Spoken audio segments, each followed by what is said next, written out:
Hai sahabat Tuters, akhir pekan saatnya kita membahas bicara trending. Saya akan membacakan berita-berita terkini di nusantaraterkini.com. Ada berita apa sih minggu ini? Yuk kita bahas. Berita pertama yang kita bahas adalah masuk pemerintahan tapi tak gabung kabinet. Nasdem sedang uji coba politik. Sahabat Tuters, sikap Nasdem yang mendukung pemerintahan Prabowo Gibran namun tak memasukkan kadernya dalam kabinet, menurut pengamat politik Universitas Al-Azhar, Ujang Komarudin, merupakan politik uji coba yang dilakukan parpol besutan Surya Paloh. Sebab hal ini dianggap sebagai latihan politik sekaligus langkah berani.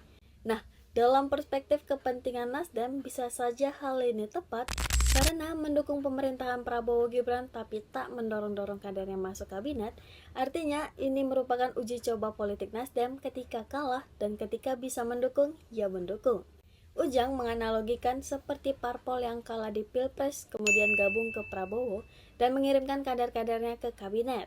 Hal ini tentu sah-sah saja kok sahabat Nuters. Namun pada perspektif politik, apa yang dilakukan akan menjadi pertanyaan publik. Berita kedua yang kita bahas yakni transisi kepemimpinan, Prabowo minta calon wamen tancap gas maksimal. Presiden terpilih periode 2024-2029, Prabowo Subianto, setelah sehari sebelumnya memberikan arahan kepada sejumlah calon wakil menteri di Hambalang, Bogor, Jawa Barat.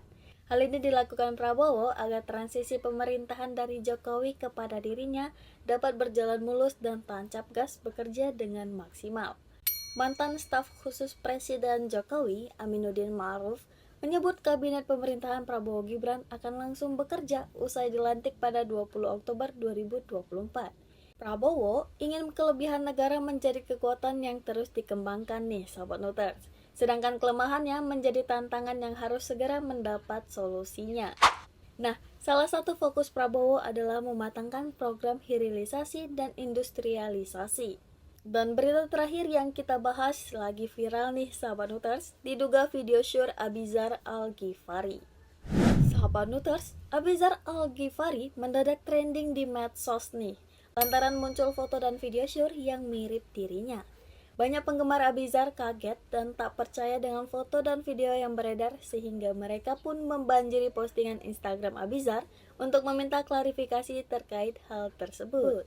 Nah, sebelum muncul foto dan video tersebut, sosok Abizar ini memang cukup kontroversial nih sahabat Nuters, terkhusus di dunia hiburan sejak dirinya memutuskan menjadi aktor. Beberapa yang menuai kontroversi antara lain seperti gaya berpakaiannya yang nyantrik. Hal ini menuai kritikan netizen karena Abizar adalah anak pemuka agama. Namun hingga berita ini heboh, belum bisa dipastikan nih sahabat Nuters apakah itu asli atau editan. Nah, dari ketiga berita yang kita bahas, berita yang mana nih yang sahabat Nuters suka?